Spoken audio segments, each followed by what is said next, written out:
বিবাহ বহির্ভূত সম্পর্কে জেরে যুবকের রহস্য মৃত্যু, এলাকায় ভাঙচুর উত্তেজনা। বৃহস্পতিবার পান্ডাবসের কুমারডিহি গ্রামের ঘটনা। বৃহস্পতিবার ভোরবেলায় কুমারডিহি গ্রামে রুইদাস পাড়ার একটি বাড়ি থেকে উদ্ধার হয় প্রতিবেশী বাউরি পাড়ার যুবক পল্লব বাউরি ঝুলন্ত মৃতদেহ, বয়স আনুমানিক 22। পুলিশ মৃতদেহটি উদ্ধার করে থানায় নিয়ে যায়।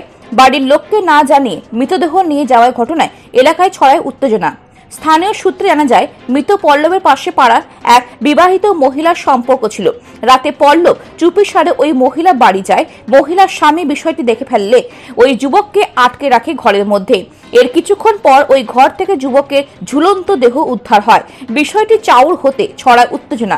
বেশ কয়েকটি বাড়ি ও দোকানে ঘটে ভাঙচুরের ঘটনা। সাইকেল, মোটরসাইকেল ও ভাঙচুর চালানো হয়। পুলিশকে লক্ষ্য করে চলে ইট বৃষ্টি। ইটের আঘাতে ডিসি অভিষেক গুপ্তা সহ কয়েকজন পুলিশ কর্মী আহত হন বলে স্থানীয় সূত্রে জানা যায়। উত্তেজিত জনতাকে ছত্রভঙ্গ করতে পুলিশও পাল্টা লাঠিচার্জ করে বলে অভিযোগ। পরিস্থিতি উত্তপ্ত হয়ে উঠলে আশেপাশের থানা থেকে বিশাল পুলিশকে বাহিনী ঘটনাস্থলে আসে। বেশ কয়েকজনকে আটক করে পুলিশ। এখনো এলাকায় রয়েছে চাপা উত্তেজনা। একটা মার্ডার হয়, পুলিশ এই খবর জানে, অথচ বাড়ির লোকও জানে, কিন্তু এখনো পর্যন্ত বাড়ির লোক পর্যন্ত জানে না। এবার যারা মেরেছে সেটা পাবলিক জানে, ঠিক আছে, পাবলিক যদি কিছু করতে দিচ্ছে, পুলিশ কিছু করতে দিচ্ছে না। এইভাবে যদি পুলিশ আমাদেরকে আটকায়, পুলিশ আমাদের কাছে কখনো সম্মান পাবে না, অথচ এই গ্রামের লোকের কাছেও সম্মান পাবে না। এর আগে দুটো বাচ্চা ছেলে হারালো এই কুমারডিহি গ্রামে, তাদের তো কোনো খোঁজ পেল না। মার্ডার হয়েছে কাল রাতে 3টে থেকে পুলিশ এখানে গার্ড দিচ্ছে, এখানে সিসি ক্যামেরা আছে, সবই আছে। পুলিশ কি করছে?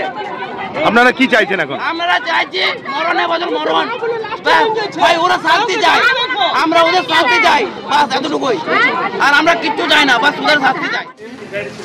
একটা উত্তেজনা হয়েছিল, একটা ডেড বডি নিয়ে একটা টেনশন ছিল যে কীভাবে হয়েছে নেই হয়েছে, ওটার জন্য আমরা সব রকম পাণ্ডবেশ্বর থানার পুলিশ তদন্ত করছে সকাল থেকেই।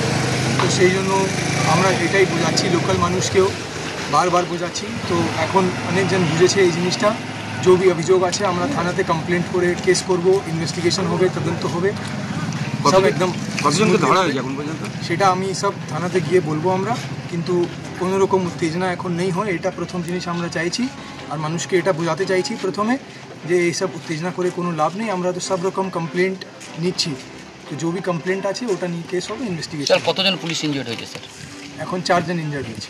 স্যার এখান থেকে যেটা অভিযোগ আসছে যে মানে যার বডি পাওয়া গেছে তাদের বাড়িতে না জানিয়ে নাকি পুলিশ নিয়ে গেছে বডি রিকভারি করেছে পুলিশ। ফার্স্ট ইমিডিয়েটলি হসপিটালে পাঠানো হয়েছে, এটা প্রথম রেসপন্সিবিলিটি আছে, এটাই স্ট্যান্ডার্ড প্রোটোকল, এর ছাড়া অন্য কিছু হয়নি। আর বাকি যে भी আছে সব investigation protocol, proper protocol follow করে হচ্ছে, সব কিছু আইন হিসাবেই হচ্ছে আর আইন হিসাবেই হবে। এটা আন্দোলন করে বা প্রোটেস্ট করেও কিছু আইন হিসাবে চেঞ্জ হবে না, যে আইন হিসাবে চলতে হবে সেরকমই চলবে। লাঠিচার্জ হয়েছে বলে অভিযোগ করছে। লাঠিচার্জ হয়েছে হয়তো এখানে যখন মানুষকে তাড়া করা হয়েছে, তখন 2-1 জনকে বলা হয়েছে যেতে, যখন উত্তেজনা করেছে তখন। কিন্তু অনেকজন আমরা দেখেছি যে সেরকম যেটা হয়েছে, ডিস্টারবেন্স হয়েছে, ওটা আমরা ইমিডিয়েটলি সলভ করে আবার পিসফুল সিচুয়েশন রিস্টোর করতে পেরেছি।